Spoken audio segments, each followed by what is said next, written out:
Isang mainit na eksena ang naganap sa Senado kamakailan nang magkasagupaan ang mga kinatawan ng Kingdom of Jesus Christ o KOJC at ng Philippine National Police o PNP.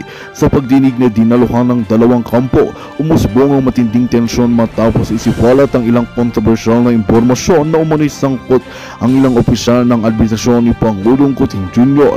Ayon sa mga ulat, ang mga umano'y kabalbalan ng ilang tiwaling opisyal ay matagal nang ibinubulkan ng KOJC. Subalit ngayon lamang ito na ibahagi sa mga mas malawak na publiko. Sa nasabing pagdinig, maring itinanggi ng PNP ang mga paratang laban sa kanila at sinabing ang mga akusasyon ay walang basihan.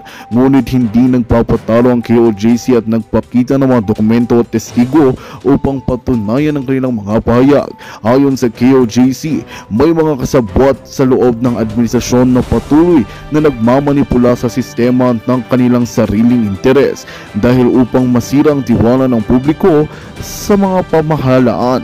Hindi na rin napigilan ng ilang senador na magpahayag ng kanilang pagkadismaya, tila paulit-ulit na katiwalian ang bumabalot sa ilang ahensya ng gobyerno. Ang pagdidig na ito ay inaasahang magpapatuloy sa mga susunod na linggo habang hinihintay ang karagdagang ebidensya at testigo mula sa mga magkabilang panig, samantala nagpapanawag sa mga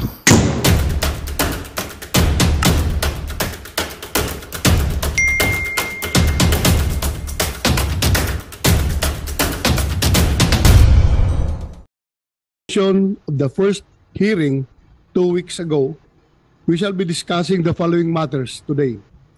First, a much needed point of clarification.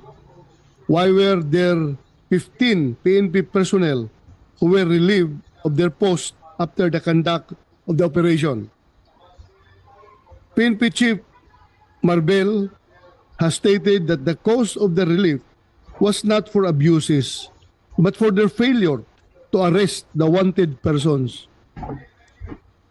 Is it the policy of the PNP that in the event of a failure to serve an arrest warrant, this failure also warrants that the personnel be relieved from their respective post?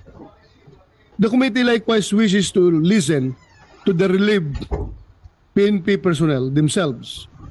Second, upon the instruction of this representation, the ground commanders were invited to the hearing so that they would be the ones to present their conduct of the operation. How do they respond to the allegations that the conduct of the operation was overkill? Third, we also wish to hear from the LGU representatives to shed light on the question of coordination between the PNP and the LGU. And fourth, we wish to hear the DOJ position on the grant of reward sourced from private individuals. The DOJ has submitted their position paper interposing no objection to the idea that a reward system is put up for informants. However, we want to further clarify the legal basis for the DILG to receive cash from private individuals for a government-conducted operation of locating a wanted person. In addition, this committee wishes to be clarified as to the status of the reward money put up by the KOJC for information as to who put up the initial 10 million. Did the DILG also accept this? Sa pagpapatuloy natin sa pagdinig na ito, isa sa layunin natin ay ang mas matinding maintindihan kung ano na nga ba ang kalagayan ngayon ng relasyon ng pulis at komunidad.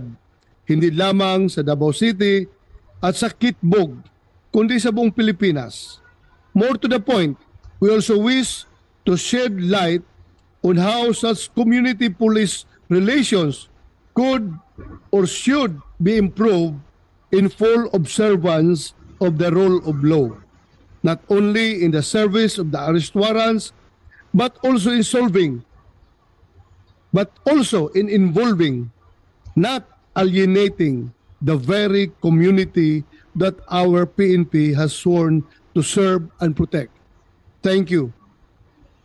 Senator Rubino Padilla, you want to... Okay. Thank you. Thank you, Your Honor. As we begin this investigation in aid of legislation, may I request the COMSEC Asierto to administer the oath of the new resource persons present today. Thank you, sir. May we request them to please stand up and raise their right hand, Secretary, sir.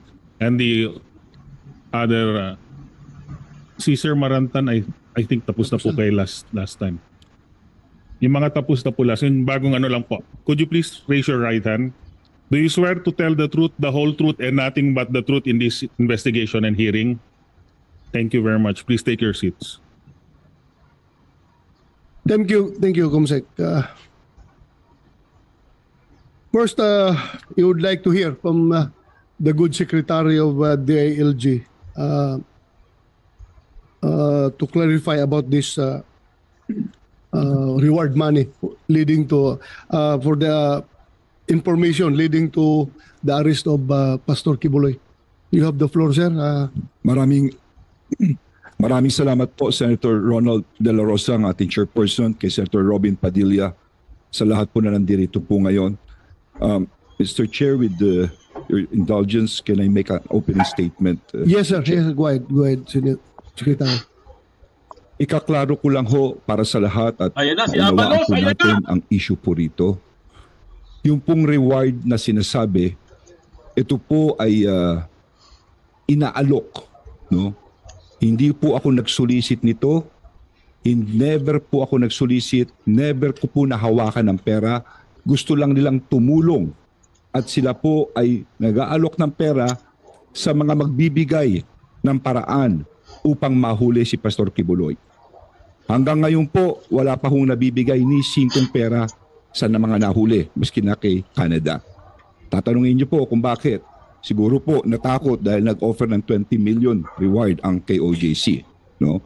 On record po iyan, maski tanungin niyo po ang lahat, no? Inuulit ko, wala po akong natanggap, never ako nagsolicit po rito, at ito'y lamang pagtulong para mahuli si Pastor Kibuloy. Ngayon, sasariwain ko lang at ano ba legalidad nito pagbibigay na award. Alam niyo, ito'y parang pagtulong eh.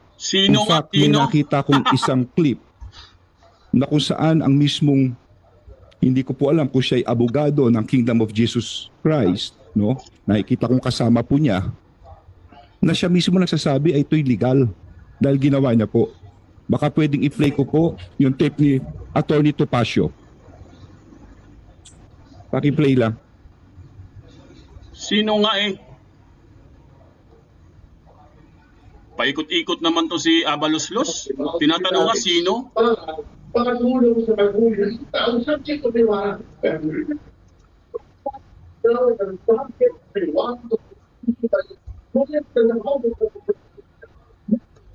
Okay.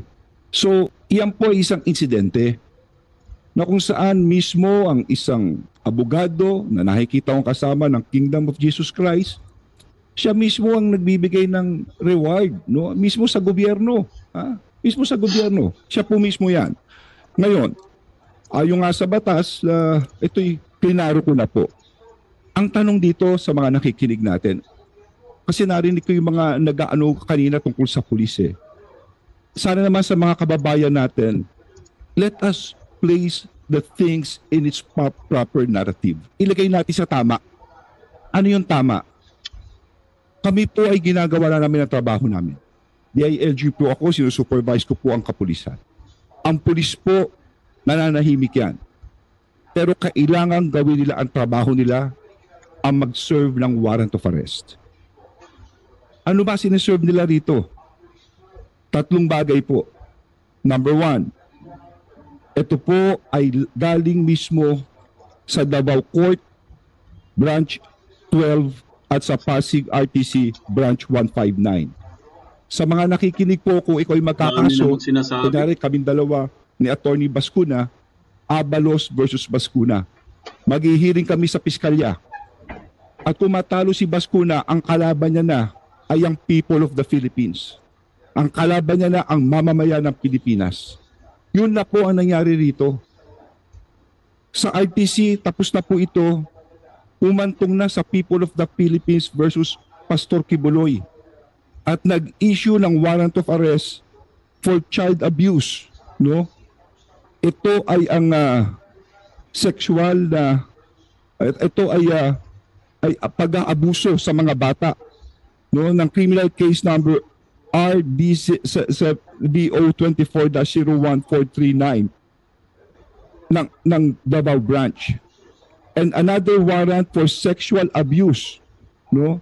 Ito po ay sexual na pagsasamantala, no? Dito rin po sa Davao. At sumunod ay ang Pasig RTC. Nag-issue na rin ng warrant of arrest for trafficking in persons, no? Ito yung qualified trafficking under section 4 and 6, anti-trafficking. No bail po ito. No? No bail po ito. Matindi ito. At bukod dito sa mga warrant na ito, I would also like to point out, meron din itong sa Amerika, may kaso rin ito. Conspiracy to engage in sex trafficking by force, fraud, and coercion. Pakikipagsabuatan upang isagawa ang sex trafficking sa pamamagitan ng presa, panloloko, pamimilit, pati na rin ang money laundering. No? Pero lahat po ito ay alleged. Hindi ko sinasabing guilty si Pastor Kibuloy, hindi po. No? He is deemed to be innocent until his guilt is proven. That is why may proseso tayo rito. Hinahanap siya ngayon para siya ay tumayo sa hukuman at sagutin ang mga akusasyon na ito. Yun lang po ito. At hindi lamang yun, Mr. Chairperson. Meron din tayo ngayon na Senate warrant dito mismo sa Senado na inisyu noong March 19, 2024 ni Senator Risa, ang Committee on Women and Gender Equality. No? Ito po'y dahil yata sa kanyang para dumalo siya sa mga hearing po rito. So tatlo po ito. Sino magsaserve nito? Ang Senado and again, ang kapulisan. Hindi ko ho kilala si Pastor Kibuloy. Ginagalang ko ang kanyang reliyon, ang kanyang pagkatao. Pero sana maunawaan po ninyo, trabaho namin ito. Tandaan natin na ang basihan ng demokrasya ay ang hustisya at ang basihan ng hustisya ay ang batas. At yan ang pinapatupad namin. Kung hindi namin gagawin yan, babaksak ang buong bansa. Kung tatalikod na lang kami rito. Ngayon, ang tanong dito, bakit namin siya kailangang hanapin? Kasi seryoso. These are very serious allegations. Ang demanda niya. Hayaan kong basahin ko. Dito ang mismo yung testimony ng isang nagreklamo. Ang pangalan niya ay alias Amanda. Babasahin ko lang po, si alias Amanda ay umarap sa Senado sa kanyang testimony noong Enero 23, 2024. At ito po ang sinabi niya. Siya ay isang innocenting 17 years old na taong gulang na dalaga. Isa sa kanyang mga tagasunod at estudyante sa KOJC na Jose Maria College. Ito po sinabi niya. Pagtugtong ko ng 17 years old, mas naging masela na ang pinapagawa nila. Tanda ko pa, September 1, 2014, kasi kakatapos na ng tribute program ng KGC. Tutulog na sana ako. Pero sabi ng isang kasamang pastoral worker, magpunta daw ako sa dining area ng Bible School dahil pinapatawag ako ni Jacqueline Roy. Sabi niya, parte daw ng trabaho ng Ministry of the Pastorals na imasahe si Kibuloy. Sabi niya, special privilege daw ito dahil hindi naman daw lahat nahahawakan at nakakalapit sa anak ng Diyos.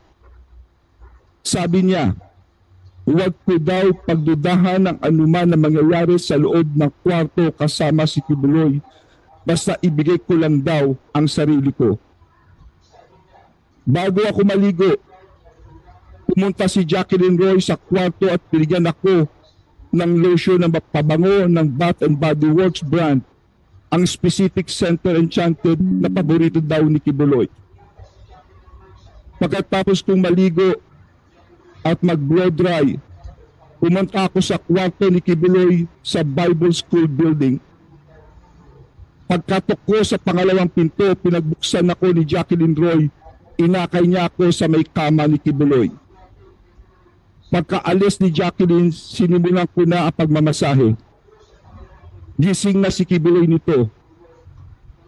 Noong itutuloy ko na dapat ang pamamasahe. Excuse me, sir. Sir, tatapusin ko lang please. Tatapusin ko lang po ito. Malapit na po. Tumayo siya at umupo sa harap ko. Sinimulan niyang tanggalin ang butones ng t-shirt ko hanggang sa tuluyan niya. Sir, I'll just finish this please. Yeah, for a while. Sub judice, Your Honor. Let me remind you, so that this hearing is not questioning the issuance of warrant. Yes, I'll just finish this. It has a direct connection. Please, let me finish. Yeah. But please listen to me, please, first. What the purpose of this hearing is to determine if there is really overkill in the implementation of the warrant of arrest. Yun lang man ang purpose ito. We are not, wala kami alam kung Sir, there is direct connection. bakit nagkakaso. There is direct. Just let me finish, Mr. Chairman. Sige, go ahead. If I may, Your Honor, I think Please, tatapusin ko lang. You will have that your is time. sub You will have judice, Your your Honor. time. Sub judice, that goes into the very merits of the You will have case. your time, Attorney Torion. Yes, I know that, It is Your Honor. part of But the that is transcript of the Senate. That is improper. Order. This is my speech. You Yeah. cannot tell me what is improper. Yeah, This is my right. order. I am the chairman. Please listen to me. Let us have an orderly conduct of hearing. So please, sir, kaya kita sinabihan, the purpose of this hearing is to determine kung indeed merong overkill yung implementation ng warrant of arrest. We are not hindi Sir. natin tinatakil dito kung anong background, bakit nagkakaroon. Sir, may ng warrant. direct connection po, sir. Yes, Please alam let ko, me finish. going to connect. But I'm just reminding you, and I don't want to deprive you of your opening statement. You can continue, but pakinggan muna yung sinasabi ko na the very purpose of this is to determine if there is overkill. Thank That's you. all. Thank That's you, all. Mr. You Chairman. can continue. You Yeah. can continue. Tatapusin ko lang po ito. Anyway, this is part of the record of the Senate. Wala akong iniimbento. Lahat po ito'y galing din dito to.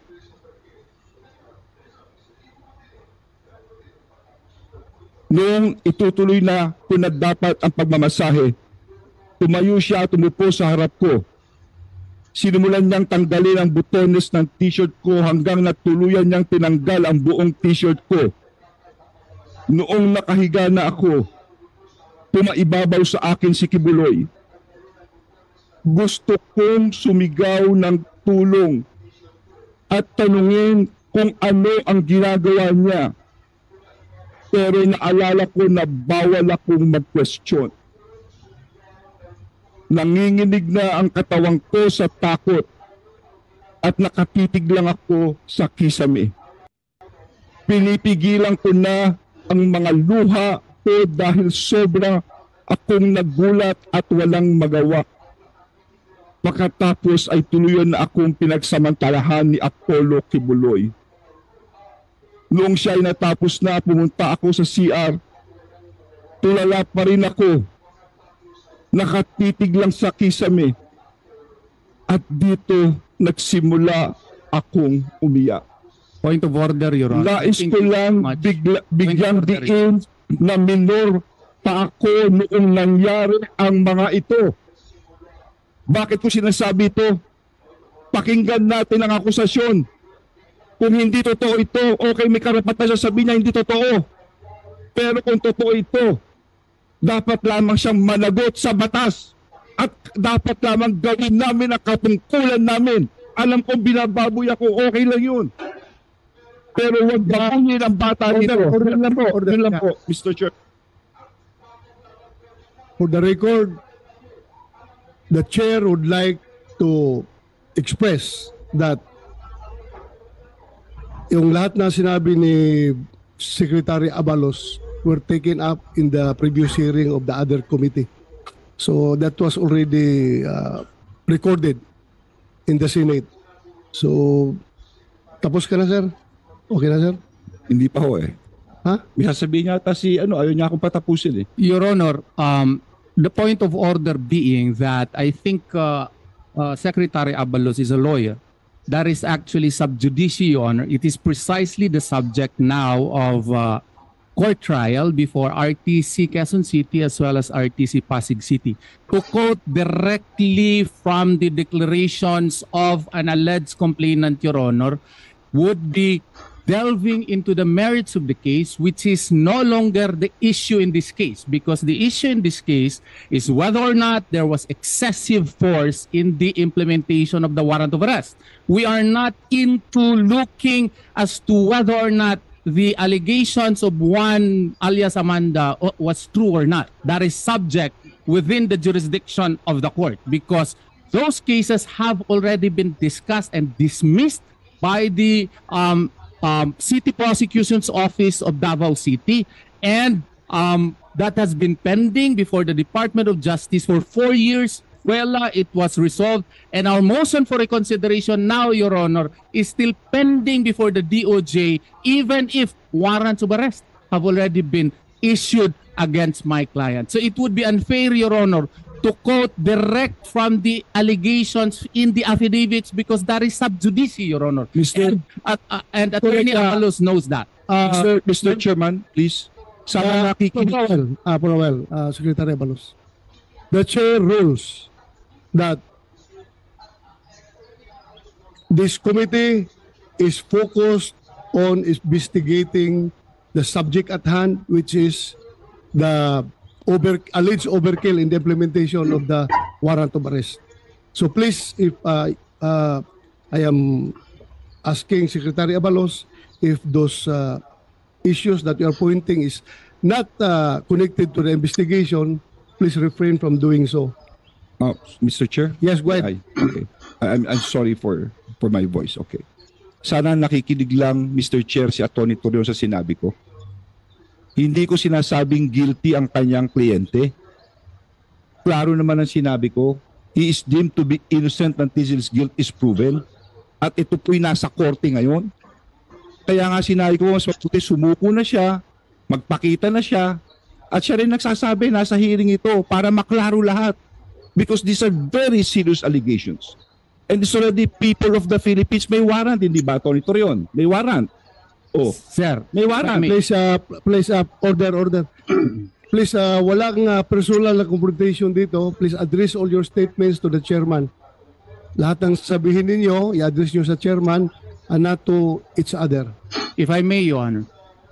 If I may. Yes. The problem with the statements of Secretary Avalos, he being a lawyer, is that he quoted verbatim the allegations in the affidavit complaint, which is now actually on trial before two courts, Your Honor. So that is clearly improper, because the issue in this case is not the validity, the truthfulness, veracity of the contents of the affidavit complaint. What we are talking here is whether or not the use of force employed by the PNP in the service of such warrant was excessive. So therefore, to quote verbatim the allegations in the affidavit complaint, I think Attorney Avalos knows that it is improper in a Senate proceeding. That is proper during the trial of the case, Your Honor. And that is also unfair on the part of Pastor Apollo Siquibuloy, who cannot actually also state his portion. The fact that even the date, September 1 of 2014, was not even the tribute to the king. It was actually August 29, 2014. And that in itself is untruthful. And the fact that she was allegedly forced, we could not say here that her father was in fact present during that time. And she did not even report that to his father or to her father, Your Honor. All of these matters, Your Honor, the merits of the case, specifically the actual allegations in the affidavit complaint, should not be stated, because those are uncalled for and are not covered by the investigation of the Senate, Your Honor. That is Mr. Chair, may I comment? Ordinary rules of fairness. I will just Secretary Avalos, let him finish. You have no time. Ordinary rules of fairness and decency require that, Your Honor. Mr. Chair, may I? Okay, you can respond, Secretary Avalos. Mr. Chair, sana nakikinig lang siya, no? I mean, lahat naman tayo may tenga at naka-record to. Klarong-klaro sinabi ko, hindi ko sinight yung nasa kaso. Ang sinight ko yung dito sa Senado mismo. Dito yung hearing ni Senator Ontiveros ang sinight ko. Kaya nga yung sinasabi niya akusasyon, sana sumuko na. Sabihin mo sa kliyente mo, sumuko na Mr. Chair. Please, I'm just asking you as an officer of the court para maklaro precisely so that we can hear his side.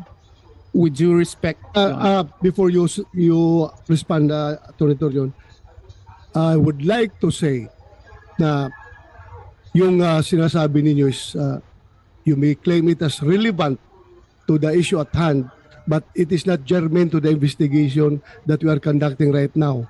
So it has already been recorded in the Senate hearings. So I think there's no use of for this investigation. It's not germane already. Mr. Chair, Yes, go ahead. if I might finish kasi hindi ko pinatapos kaya hindi pa ako tapos kanina. Tatapusin ko lang. Pabayaan yung tapusin ko bakit ito may relasyon. Okay. Okay, go ahead. Bakit ito may relasyon? Klarong-klaro na huminto ang investigasyon. Huminto ang kaso. Sinasabi ni Atty. Torion ng side ng kliyente niya, hindi tuloy masabi. Huminto ang investigasyon sa Senado. Huminto sa RTC Pasig, RTC Davao. Nakakagulo ngayon ng pulis para hanapin siya. Hanggang ngayon, hinahanap mo siya. Ngayon, hinahanap ito, sasabihin natin, excessive force, lahat po ginagamit. Masisisi ang pulis. Pero, dinidian ng pulis, hanapin si Pastor Kibuloy, hanapin siya. My dear friends, Mr. Chair, this has a direct correlation. Bakit? Because ang akusasyon na binasa ko calls for a direct answer. Totoo ba ito, Pastor, o hindi? Kung totoo, sige. Inosente ka, pero kung ito'y hindi totoo, bilang ama, hindi dapat mangyari kung sino mang anak niya nangyari ito. Hindi dapat mangyari ito maski sa kapatid niya. Yun lang ho, hustisya lang. Dapat malaman natin ang totoo dito. Thank you, Thank Mr. you. Chair. Thank you, Secretary Balos. You want to respond? Good morning po. Ms. Good morning po Cardona? sa lahat. Mr. Yeah, go ahead. Chair, Senator Robin, sa lahat po na nandito. Maraming salamat sa muling pagdinig ngayon regarding po doon sa ang pinatawag itong committee na to kung totoo bang excessive force po yung ginamit noong June 10, which even the former President PRRD said it would be recorded in history as a day of infamy because they attacked our compound unnecessarily using excessive force. Nagkataon lang, hindi nila nagawa yun kay Pastor, kaya they were not successful in doing so. Alam na natin po yung nangyari. Ang pangalawang tanong dito sa hearing na to, kung tama ba, legal ba yung bounty na 10 million para kay Pastor na hindi pa po siya convicted sa korte. Yung binasa ng DILG, masakit pakinggan kasi walang katotohanan. Alam namin yon. Personally, 40 years kaming kasama ni Pastor. Kahit isa sa allegation na binasa ni Secretary Abalos dito sa Senado, sa korte nang galing, malicious bastos yon nang galing sa bibig niya. Sabihin ko rin, kasi nga allegation yon, walang katotohanan in behalf of the kingdom. Ang ngayon sa korte, pwede ba balikan natin? Although bastos nga si Senator Abalos sa sinabi niya kasi kinote niya yon dito sa committee, hindi naman kasali. Malicious nga. Pwede po balikan natin kung excessive ba yung force na ginamit nung June 10 kasi nandito yung ground commanders at kung legal ba. Ang pagpatong ng 10 million pesos sa ulat, sinabi pa ni Secretary Abalos na wala siyang nahawakang pera, meron lang daw tumulong. Di ba ang tanong namin noon, sino itong private citizen na tumulong para mahuli si Pastor? May galit ba siya kay Pastor?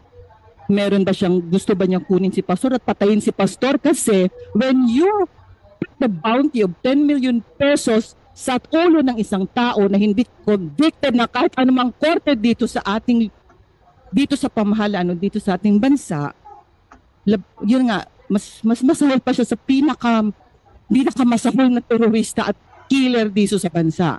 And Pastor Kibuloy, hindi pa siya convicted. Di ba sinabi na namin balik-balik kay Pastor? Meron nang nakikialam na Amerika. O yan, sinabi din ni Secretary Abalos na conspiracy. Sa Amerika nang galing yung korte.